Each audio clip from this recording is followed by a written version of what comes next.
Looking at the Nifty levels, ऐसा कोई major uncertainty नहीं दिख रही है, just the volatility level is high. किसी भी इन्वेस्टर के पास at any point of time कुछ कैश होना चाहिए। अगर कैश पहले से है तो ऑफ कोर्स उसको लगाने की इमीडिएट जल्दी नहीं करनी चाहिए, because there could be opportunity to invest at a better point. अगर सबके सब एग्जिट पोल एक ही तरफ डायरेक्शन दे रहे हैं तो उसका इम्पैक्ट मार्केट पे आ सकता है। जहां जहां पे प्रॉफिट्स दिख रहे हैं थोड़ी पोजीशन लाइट करके चलेंगे तो ज्यादा अच्छा रहेगा। यहाँ पे लॉन्ग टर्म स्टॉक्स होल्ड कर रहे हैं, फंडामेंटली अच्छे स्टॉक्स लिए हुए हैं, तो उनके ऊपर ज्यादा वरी करने की जरूरत नहीं। Defence, infrastructure and railways, these are the areas which have been clearly working for us and they are working for the growth and development of the country. Hi, this is Bhavna and you are watching Good Returns. बहुत important week है। Important किस लिए मैं कह रही हूँ, क्योंकि देखिए, एक तो लोकसभा के इलेक्शंस चल रहे हैं, लास्ट फेज की वोटिंग होने वाली है, एग्जिट पोल्स उसके बाद आएंगे एंड उसके बाद फाइनली आएगा रिजल्ट जिसमें पता चल जाएगा कि गवर्नमेंट किसकी बनने वाली है। तो ये इसलिए इम्पॉर्टेंट है क्योंकि शेयर मार्केट अभी इन दिनों देखने को मिल रहा है, एक फियर फैक्टर था शेयर मार्केट में, वो फियर फैक्टर कम हो गया है। वॉलेटिलिटी जो एकदम से बहुत ज्यादा हमें देखने को मिल रही थी वो थोड़ी सी अब कम हो गई है। इन्वेस्टर्स को एक कॉन्फिडेंस आ गया, शेयर मार्केट में कॉन्फिडेंस आ गया, जिसका रिजल्ट हम देख ही रहे हैं कि जो बाजार है वो अपने ऑल टाइम हाई पर पहुंच गया है। दूसरी इंपॉर्टेंट चीज ये इसलिए क्योंकि मई का ये लास्ट वीक है, एक निफ्टी एक्सपायरी थर्सडे को होने वाली है, तो थर्सडे का दिन है, फ्राइडे का दिन है, उसके बाद फिर हमारी हो जाएगी वोटिंग एंड उसके बाद देन हमारा फाइनली ट्यूसडे को आ जाएगा रिजल्ट। तो इन्वेस्टर्स को इस ऐसे में क्या कुछ करना चाहिए, क्योंकि 31 मई को जीडीपी भी आ रहा है, तो जीडीपी और जो शेयर मार्केट है वो एक दूसरे के डायरेक्टली प्रोपोर्शनल भी होते हैं। इस लिहाज से देखा जाए तो ये जो वीक है बहुत इंपॉर्टेंट वीक है। ऐसे में सबसे इंपॉर्टेंट चीज है इन्वेस्टर्स क्या करें, क्या स्ट्रैटेजी अपनाएं। जो भी सिचुएशन है, एनडीए की गवर्नमेंट बनती है, क्लियर मेजोरिटी से बीजेपी जीत जाती है, या फिर बीजेपी नहीं जीतती है, एनडीए की जो सरकार है वो नहीं बनती है, हर सिचुएशन में मार्केट का जो रिएक्शन होगा वो अलग अलग देखने को मिलेगा और इन्वेस्टर्स को भी उसी तरीके से स्ट्रैटेजी अपनी बना लेनी चाहिए। तो आज इस वीडियो में हम लोग समझने की कोशिश करेंगे, हर लिहाज से हम लोग बात करेंगे, हर सिचुएशन से हम लोग बात करेंगे। स्पेशली इन्वेस्टर्स के लिए हम ये वीडियो रिकॉर्ड कर रहे हैं, इन 4-5 दिनों में क्या कुछ स्ट्रैटेजी होनी चाहिए। हमारे साथ रेलिगेयर ब्रोकिंग लिमिटेड के सीईओ मिस्टर गुरप्रीत सिंह सिडाना जुड़ रहे हैं, जो हमें एक बहुत ही अच्छे से पॉइंट ऑफ व्यू देंगे, इन्वेस्टर्स के लिहाज से बताएंगे कि उन्हें क्या कुछ करना चाहिए, शेयर मार्केट में क्या कुछ हलचल हो सकती है, उसके बाद के जो इवेंट्स रहेंगे, क्योंकि इलेक्शन के बाद जो बड़ा मेजर इवेंट होगा वो बजट का होगा। तो आपको क्या स्ट्रैटेजी अपनानी है, जानने के लिए आप इस वीडियो में एंड तक जरूर बने रहें। Hi sir, how are you? Welcome to good returns. Thank you so much. Sir, market ये अज्यूम करके चल रही है कि मोदी गवर्नमेंट जो है वो रिपीट होगी। जब तक 5 फेजेस थे तब तक एक फियर फैक्टर था वोटिंग परसेंटेज को लेकर, लेकिन जैसे ही 5 फेजेस गुजर गए, छठा फेज हो गया, 7वां फेज आने वाला है, तो ये जो फियर फैक्टर था ये भी कम हो गया। ऐसे में 2-3 चीज़ें हैं, ये जो अगर हम पर्टिकुलर इस वीक की बात करें तो इसमें 2-3 चीज़ें बहुत इंपॉर्टेंट हैं। पहला, ये 2 ट्रेडिंग सेशन है और ये रिजल्ट से पहले के ट्रेडिंग सेशन है। सेकेंड चीज़, जीडीपी का डेटा आने वाला है, मई की निफ्टी एक्सपायरी है जो कि थर्सडे को हो जाएगी। तो ये इन्वेस्टर्स के लिहाज से बहुत इंपॉर्टेंट डेटा है। तो अगर हम शेयर मार्केट के पर्सपेक्टिव से देखें तो आपका क्या कुछ नज़रिया है इस पर्टिकुलर वीक के लिए, मार्केट कैसे अपनी तैयारी करे? सो मार्केट ने अपना व्यू क्लियर दिया हुआ है, मार्केट ऑल टाइम हाई पे चल रही है। राइट। सो जैसे हम सब जानते हैं कि मार्केट हमेशा सब जानती है, एंड वो निफ्टी के सिचुएशन पे दिख रहा है ना। थोड़ा सा अनसर्टेनिटी है, थोड़ा सा लोग घबराए हुए हैं कि इलेक्शन के रिजल्ट्स आएंगे तो क्या होगा, क्योंकि मार्केट ऑलरेडी इतने हाई लेवल पे चल रही है। तो उसको देखते हुए बहुत सारे लोगों का व्यू है कि थोड़ा प्रॉफिट बुकिंग कर लेना चाहिए, एंड वही हमें दिख रहा है क्योंकि बहुत सारे डेटा पॉइंट्स आने वाले हैं, एक्सपायरी भी है, आपने सही बोला कि जीडीपी का नंबर भी आने वाला है। लोगों को लग रहा है कि शायद बीजेपी की जो गवर्नमेंट आएगी, आने की तो उम्मीद लग रही है बिकॉज निफ्टी बता रहा है, बट लेकिन शायद उतनी मेजोरिटी से आए जितनी मेजोरिटी से पहले आई थी। So all these things taken into account, जो थोड़ी सी आपको सेलिंग दिख रही है या थोड़ी सी लोगों के मन में थोड़ा सा ऐसा दिख रहा है कि लोग घबराए हुए हैं, वो उसी का पार्ट है। But otherwise looking at the Nifty levels, ऐसा कोई मेजर अनसर्टेनिटी नहीं दिख रही है, just the volatility level is high. Right. So which will also get overcome by the time we get the exit polls and the results will come in. Right.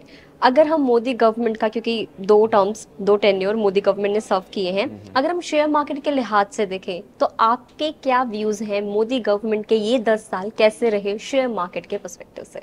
तो वो तो Nifty के levels बताते हैं कि मार्केट्स कंटिन्यूसली ग्रो करती रही हैं।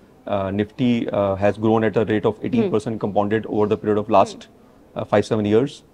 Mid cap and small cap बहुत अच्छे तरीके से चले हैं। जो पब्लिक सेक्टर अंडरटेकिंग्स को लेके जो लोगों का कॉन्फिडेंस आया है, उनकी not only just stock price, because stock price is a parameter of their performance, and performance improve करी है।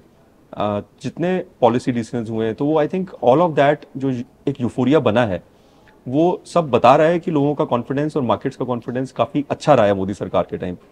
तो उसके ऊपर तो कोई डाउट है ही नहीं है। स्पेशली अगर हम पीएसयूज में देख लें तो जो 10 साल पहले पीएसयूज की हालत थी वो अब कितनी ज्यादा बेटर हो गई है। तो एज मैंने जैसे बोला कि उनके शेयर प्राइसेस कुछ रिफ्लेक्ट कर रहे हैं, बट शेयर प्राइसेस क्या रिफ्लेक्ट कर रहे हैं? शेयर प्राइसेस रिफ्लेक्ट कर रहे हैं उनकी परफॉर्मेंस।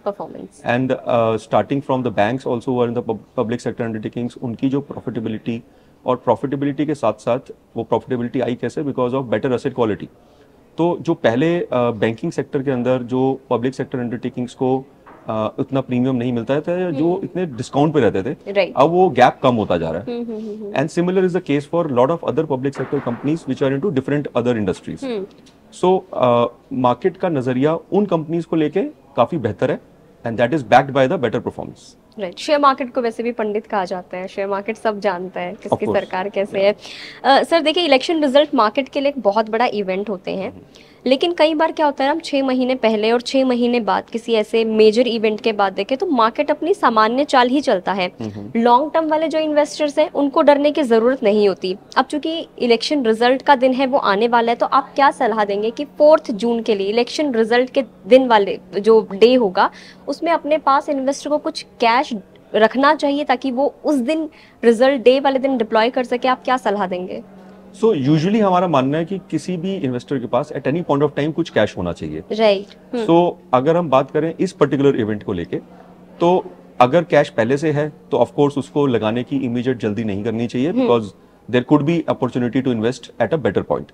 नाउ अगर कैश ऑलरेडी नहीं है, दैट मीन्स आपके पास, इन्वेस्टर्स के पास ऑलरेडी बहुत अच्छे स्टॉक्स थे और उन्होंने मौका देख के इन्वेस्टमेंट कर ली है, तो उनमें से अगर कुछ स्टॉक्स ऐसे हैं जिनके ऊपर एक अच्छा प्रॉफिट आ रहा है और उनको लगता है कि इनकी फंडामेंटल वैल्यूएशंस जिस लेवल पे वो होनी चाहिए पीक में वहां पे आ गई हैं, तो थोड़ा सा अगर प्रॉफिट बुकिंग करके 25-30% लेवल कैश पे आ जाए, तो I think that there will be not a better, it will be a better choice.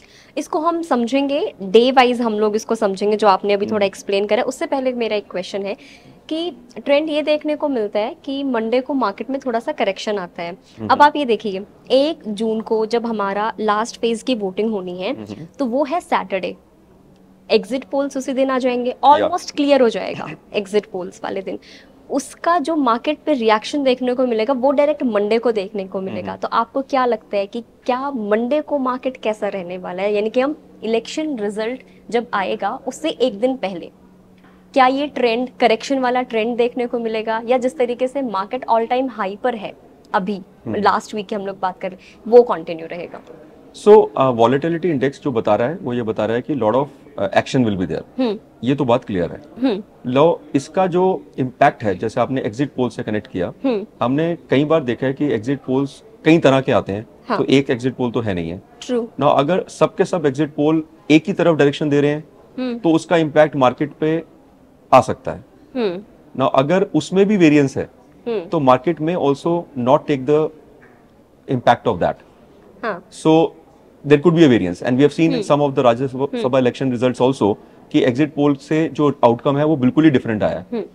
सो जैसे कि हम मानते हैं और समझते हैं कि मार्केट सब जानता है, तो मार्केट ने कहीं हद तक ये डिस्काउंट करके रखा हुआ है कि मोदी गवर्नमेंट दोबारा आएगी। राइट। ना अगर वो आने के ऊपर डाउट हुआ तो वो इवेंचुअली पता 4 तारीख को ही चलेगा, जिसके ऊपर डाउट अभी मार्केट को नहीं है। तो उसका इम्पैक्ट 3 को आएगा या 4 को आएगा, मेरा व्यू है कि उसका शायद इम्पैक्ट 4 को ही आएगा, अनलेस सारे के सारे एग्जिट पोल्स इस तरफ डायरेक्शन करें कि मोदी गवर्नमेंट नहीं आने वाली है 3 तारीख को। अच्छा, आप ये मानते हैं कि 3 को उतना मेजर देखने को नहीं मिलेगा, 4 को इम्पैक्ट आएगा? मैंने बोला कि अगर सारे के सारे एग्जिट पोल्स इस तरफ डायरेक्शन देते हैं कि मोदी गवर्नमेंट नहीं आने वाली है, जो कि अभी मार्केट नहीं मान रही है, तो उसका इम्पैक्ट 3 को आना चाहिए। लेकिन अगर वहां पे भी वेरिएंस है और मार्केट ये मान के चल रही है कि मोदी गवर्नमेंट आएगी, तो उसका इम्पैक्ट शायद 3 को ना आए, फिर 4 को आएगा। 4 को तो एक्चुअल रिजल्ट से आएगा। 4, हाँ, राइट। अब चूंकि हम लोग ये जो इंटरव्यू रिकॉर्ड कर रहे हैं, वीडियो रिकॉर्ड कर रहे हैं सर के साथ, हम लोग 28 मई को कर रहे हैं। अब लोगों के पास 2 दिन का वक्त है। एक हो गया 30th का, एक हो गया 31st का, थर्सडे हो गया और फ्राइडे हो गया।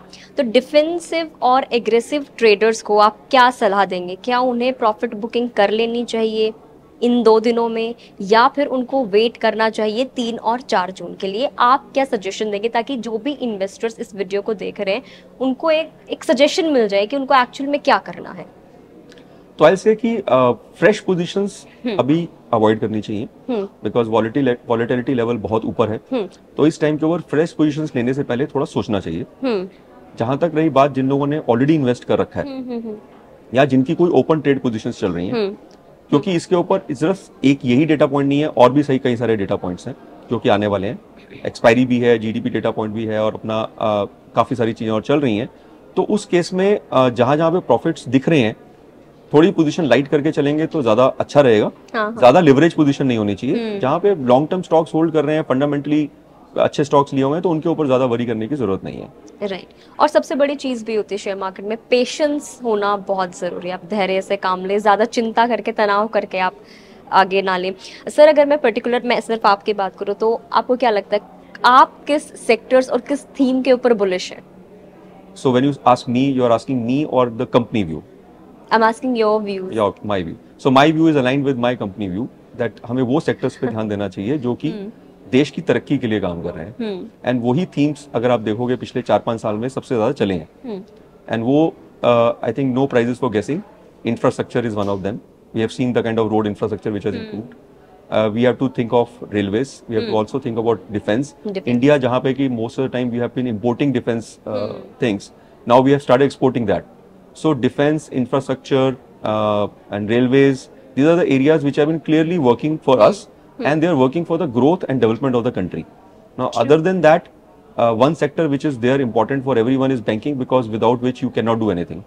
True, true. So India को देखते हुए हमारी जो basic necessities हैं उनको अगर मैं एक लास्ट सेक्टर ऐड करना चाहूँ तो उसमें पावर होगा, बिकॉज इसकी हमेशा जरूरत रहेगी। तो अगर इन 4-5 सेक्टर के ऊपर दिमाग लगाएं और इंडिया की डेमोग्राफिक्स के ऊपर देखें तो आई थिंक ये सेक्टर्स हमेशा चलते रहेंगे।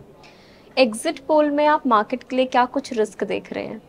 एग्जिट पोल में रिस्क जो है वो सिर्फ और सिर्फ उतना है कि क्या बीजेपी की सरकार दोबारा आएगी या नहीं आएगी। Right. Now having said that, अगर आप पिछले 10 इलेक्शंस को निकाल के देखें तो उसमें देखेंगे कि 8 बार मार्केट इलेक्शंस के बाद भी थोड़े से गैप के बाद ऊपर ही बढ़ी है, ऊपर बढ़ गई है। तो as long as there is a political stability, जो हम मान के चल रहे हैं कि अगर बीजेपी सरकार आएगी तो पॉलिटिकल स्टेबिलिटी रहेगी। ना इसका मतलब ये नहीं है कि अगर बीजेपी सरकार नहीं आएगी तो पॉलिटिकल स्टेबिलिटी नहीं रहेगी। ना तो हमारे पास एक सिचुएशन सिर्फ वही है जहां पे कि markets will not behave in a right manner in growth phase if there is a unstable government. And unstable government can only impact the market negatively. Otherwise, if there is a stable government, the policies जितनी भी शुरू हो चुकी हैं, जितना infrastructure projects के ऊपर investment हो चुकी है, जितना ग्रोथ हम ऑलरेडी जिसके ऊपर 10 साल में काम हो चुका है, आई थिंक कोई भी स्टेबल गवर्नमेंट उसको छेड़ना नहीं चाहेगी। बिल्कुल। तो on one side we say that Modi government should come back, which we all believe that, but if there is a stable government we can expect the markets will continue to go up. Right. अब अगर हम particular 4 जून की बात करें, साफ सीधे शब्दों में समझेंगे सर, 4 जून को इन्वेस्टर्स क्या करें?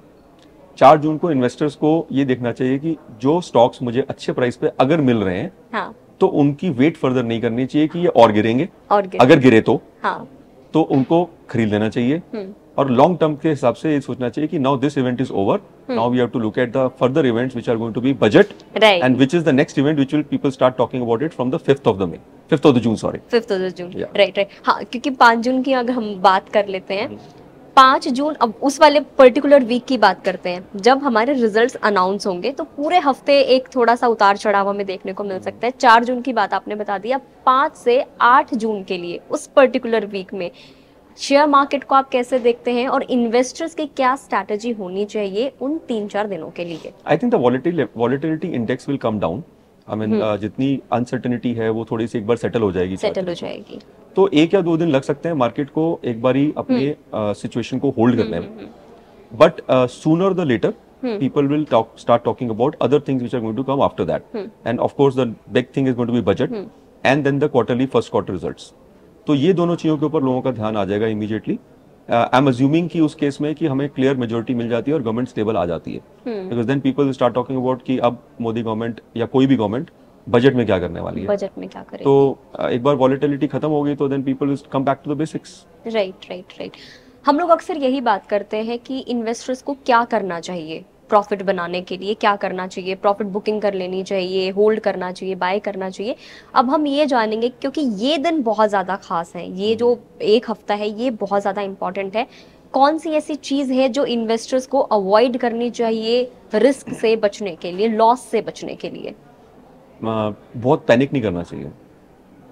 if investors have invested in any specific companies after looking at the fundamentals of the company, तो इस सब पूरे इम्पैक्ट से उस कंपनी के फंडामेंटल पे तो कोई चेंज नहीं होने वाला है। तो अगर हम किसी कंपनी के फंडामेंटल और उसके बिजनेस मॉडल को बिलीव करते हैं तो ये short term volatility is not going to impact the long term prices of that particular company or the markets. Right. So ये शॉर्ट टर्म चीजें हैं जो ऊपर नीचे चलेंगी थोड़े टाइम के लिए, इस पे ट्रेडर्स को इम्पैक्ट हो सकता है, इन्वेस्टर्स को इसके ऊपर ज्यादा वरी करने की जरूरत नहीं है। राइट। बहुत अच्छे से एक्सप्लेन किया आपने।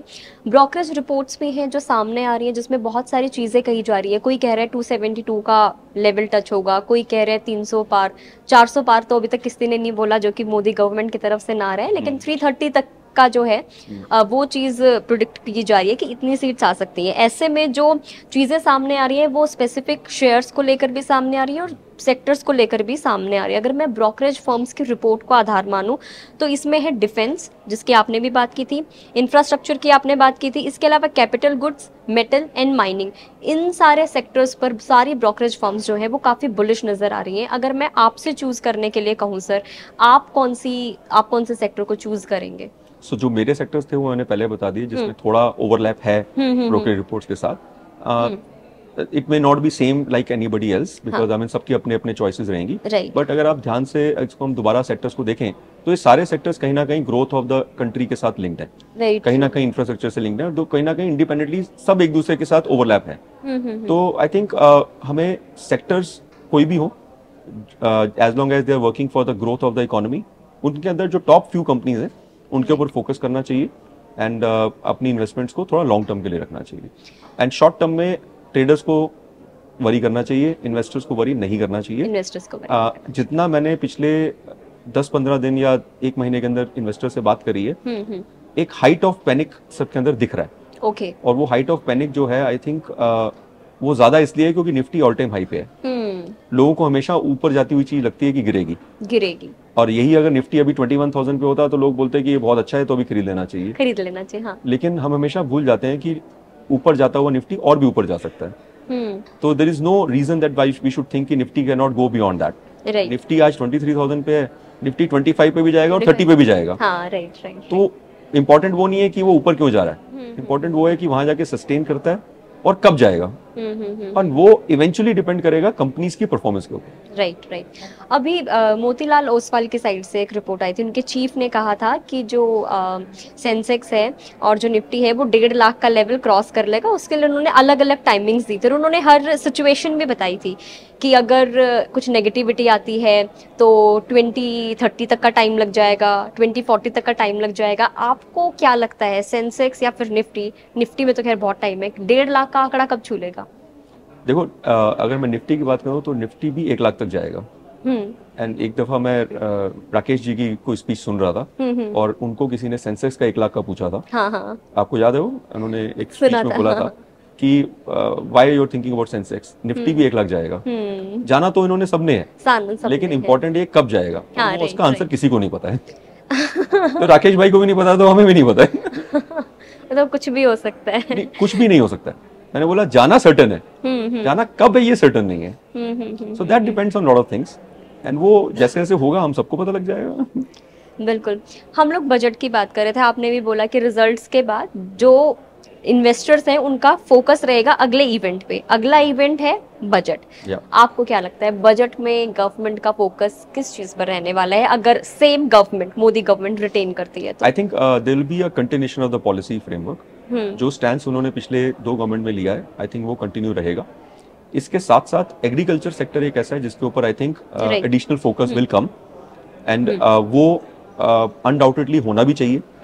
एंड एग्रीकल्चर डिमांड थोड़ी सी सेक्टर में थोड़ी सी डिमांड कम रही है, which I believe that I mean we have seen green shoots in that, and that demand को इम्प्रूव करने के लिए जो उनको करना पड़ेगा वो करेंगे, और वो लगता है मुझे बजट का फोकस जरूर रहेगा, in addition to what all sectors what I mentioned which are anyways going to be important for the budget also. Right. Share market पर क्या इम्पैक्ट देखते हैं आप जब बजट के दिन पास होंगे, या फिर जैसे कि अभी हम लोगों ने हाई वॉलिटिलिटी देखी थी जब हमारे फर्स्ट फेज के इलेक्शन शुरू हो गए थे, तो बजट से पहले जो वो 100 डेज होंगे, इंपॉर्टेंट 100 डेज, उनमें आप कैसे देखते हैं शेयर मार्केट को? सो मार्केट्स के पास ना उस टाइम पे और भी चीजें आ जाएंगी, बिकॉज बजट के टाइम के ऊपर अपने पास क्वार्टरली रिजल्ट्स भी आने शुरू हो जाएंगे। राइट, तो उसके ऊपर we have to see that I mean geopolitically also what all factors are coming in, US के ऊपर क्या डेटा पॉइंट्स आ रहे हैं, उनके इलेक्शन के क्या रुझान आ रहे हैं। तो अभी इस वक्त ये बोलना कि मार्केट उस टाइम पे सिर्फ बजट देखेगी, it may not be true, because आज भी जब हम इलेक्शन के रिजल्ट्स की बात कर रहे हैं तो हम बात कर रहे हैं कि और भी कई सारी चीजें हैं जो इसमें इस वक्त इम्पैक्ट कर सकती हैं।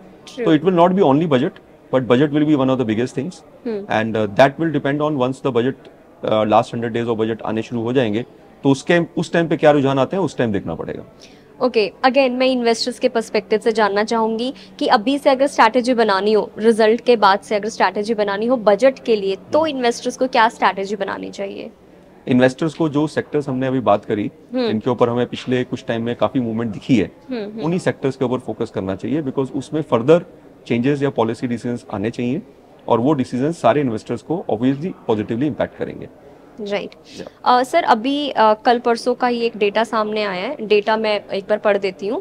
मई में FIIs की सेलिंग देखने को मिली है। नेशनल स्टॉक एक्सचेंज के प्रोविजनल डेटा के अकॉर्डिंग 2 सेशंस को छोड़कर दूसरे सभी सेशंस में फॉरेन इंस्टीट्यूशनल इन्वेस्टर्स ने इंडियन शेयर मार्केट में बिकवाली की है, सेलिंग की है। इस महीने में अब तक उन्होंने इंडियन मार्केट से $2.97 बिलियन निकाले हैं। इंडिया के बाद इंडोनेशिया है, वियतनाम है, थाईलैंड है, जहां पर FPI की सबसे ज्यादा बिकवाली देखने को मिली है। लेकिन इन समय जो सबसे खास बात है वो ये है कि ताइवान में उनका सबसे ज्यादा इनफ्लो देखने को मिला है, दैट इज अराउंड $6.27 बिलियन। इसके बाद अगर हम बात करें तो मई में साउथ कोरिया, मलेशिया जैसे देशों में भी FIIs का इनफ्लो रहा है। तो आप इसके पीछे क्या रीजन मानते हैं कि इंडिया में आउटफ्लो हो रहा है और ताइवान में इनफ्लो हो रहा है? सो आई थिंक इसको ना पर्टिकुलर किसी एक मंथ को देखते हुए हमें इसके ऊपर कोई व्यू नहीं बनाना चाहिए, okay, because FIIs continuously India में इन्वेस्ट करते रहे हैं, एंड उनके पास कोई, अगर इस लेवल की इकोनॉमी जो हमारे साइज की है देखें तो उनके पास बहुत सारी ऑप्शंस नहीं है। सो FIIs ने डेफिनेटली सेलिंग करी है, and there is no reason to debate on that कि they have done the selling. There could be multiple reasons for that, they may be doing profit booking, and there is lot of uncertainty. Election results भी हो सकते हैं कि उनको लगता हो कि if there is a profit already on the table, why should not we leave it? But at the same time, India market is not entirely dependent on FIIs now. You see the kind of number of demat accounts we have, the kind of new generation investors are coming in now, and they're investing the money. So DII continuously invest करते जा रहे हैं। True. हमारा SIP का पैसा, हमारा mutual fund का पैसा, वो डेटा दिख रहा है कि continuously उसमें पैसा ऐड हो रहा है। Right. So हमारी dependency on the FII money is not that much as it was earlier. And FIIs अगर अपना profit booking XYZ reason से कर भी रहे हैं, तो they may have a reason to do that. One, it could be volatility, it could be election results, or maybe they have to show some profits over there. So they may come back to us. तो आपको लगता है कि results के बाद they will come back? What is the choice? If you look at the large economies, India is one of the better economy for them, which can give them continuous sustained growth. And अगर आप बाकी सब छोटी economies को हम छोड़ दें, तो इंडिया जैसी बड़ी इकोनॉमी अगर उनको एक ऐसा ग्रोथ दे सकती है जो बाकी अदर इकोनॉमीज नहीं दे सकती हैं, तो they can delay the investments, but they can not ignore India for any reasons. And also जितना इंडियन पॉपुलेशन खुद से इन्वेस्ट कर रही है, FIIs के पास I don't think so that कोई चॉइस होएगा to not to invest in India. तो मोदी गवर्नमेंट रिटेन करे या ना करे, लेकिन वो उनकी वापसी हो सकती है, ऐसा आपको लगता है? So India is going to grow irrespective of any government, okay, as long as the government is stable. So for that reason, if there is no political uncertainty and there are no global scenarios which are impacting the growth of the capital markets, I think India is going to grow.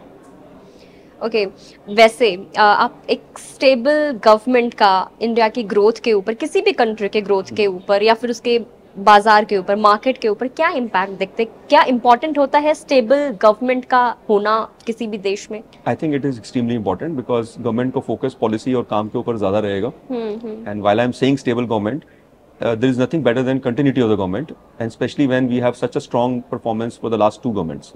So on a larger scenario, I said stable government. But the better scenario would be that the same government continues, because we have seen such a strong growth of the economy, we have seen the strong growth of the capital markets. Right. So उस point of view से देखा जाए तो हमें एक अच्छा benefit मिलेगा अगर सेम गवर्नमेंट कंटिन्यू करेगी. ना आपका क्वेश्चन ये था कि स्टेबल गवर्नमेंट का मार्केट्स के ऊपर क्या इम्पैक्ट होगा, बिकॉज अगर स्टेबल गवर्नमेंट होगी तो रोज दिन उनको ये नहीं सोचना पड़ेगा कि कल को गवर्नमेंट रहेगी कि नहीं रहेगी. एंड सारा फोकस काम पे रहेगा. एंड पॉलिसीज कंटिन्यू चलेंगी. जो उनका इम्पैक्ट है और जो उनका परफॉर्मेंस है उनको खुद को शोकेस करना होगा. तो उस पॉइंट ऑफ व्यू से स्टेबल गवर्नमेंट का रहना किसी भी कंट्री में, and more so in a democratic country like ours, is extremely important. मान लीजिए मोदी गवर्नमेंट को क्लियर मेजोरिटी नहीं मिलती है, 272 सीट्स हम मान के चलते हैं, तो उस वाले केस में शेयर मार्केट का क्या कुछ रिएक्शन रहेगा? So I don't think so that people have any doubt that कि NDA will not form the government. Right? People are thinking that whether BJP at its own will form the government or not. So if BJP is not able to form the government, but in a coalition which they are able to form the government, I think they have a history that I'm sure they will be able to still sustain and maintain. Right. अगर NDA ही अपनी government नहीं form कर पाई तो फिर तो situation हमने discuss करी कि कुछ भी हो सकती है. एंड उस केस में अगर पॉलिटिकल अनस्टेबिलिटी रहती है तो market definitely will be worried. Right. And that is the only scenario where a lot of people are actually worried at this moment. Right. But market worried नहीं है. अगर market worried होती as a whole, तो 23,000 Nifty पे नहीं खड़े होते. 23,000 नहीं जाता. Very true. Investors के लिए क्या last message रहेगा आपका? Investors के लिए मेरा last message once again यही रहेगा कि उनको पैनिक नहीं करना चाहिए. And we are talking about investors, we are not talking about traders over here. So investors को तो वैसे भी इन सब चीजों के ऊपर ध्यान नहीं देना चाहिए. उनको हमेशा एक अच्छी क्वालिटी के स्टॉक्स जब अपॉर्चुनिटी मिले, इन्वेस्टर्स को ये ध्यान देना चाहिए कि अगर वॉलेटिलिटी है और फॉर सम रीजन स्टॉक्स गिर जाते हैं तो it's opportunity to buy rather than sitting on the sidelines. Right. And हम लोग हमेशा ये गलती करते हैं कि जब मार्केट गिर रही होती है तो लोग बाय नहीं करते हैं. और जब बढ़ रही होती है तो बेचते हैं और तब उस टाइम पे बाय नहीं करते हैं. राइट. उस टाइम पे सेल कर देते हैं. तो उसका एक बेहतरीन एग्जांपल था जब कोविड हुआ था.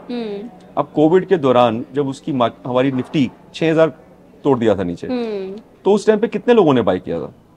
मुझे तो अच्छी तरह याद है कि जितने लोग मुझे फोन किए थे, जो लोग कभी मार्केट में इन्वेस्ट नहीं करते थे, उनको सबको मैंने सब ब्लू चिप्स खरीदवा दिए थे. अच्छा. और उनको बोला था कि अब इतने पैनिक के अंदर भी अगर आप नहीं लोगे और आप मार्केट में कभी आए नहीं है तो कब लेंगे? एंड आई थिंक उन सब लोगों ने अच्छा प्रॉफिट्स अर्न किए. हैविंग सेड दैट, आपका क्वेश्चन था कि इन्वेस्टर्स को क्या करना चाहिए. तो इन्वेस्टर्स को डरना नहीं चाहिए. जैसे मैंने पहले बोला कि आप कंपनीज में इन्वेस्ट कर रहे हैं, आप पॉलिटिकल पार्टी में इन्वेस्ट नहीं कर रहे हैं. Very right.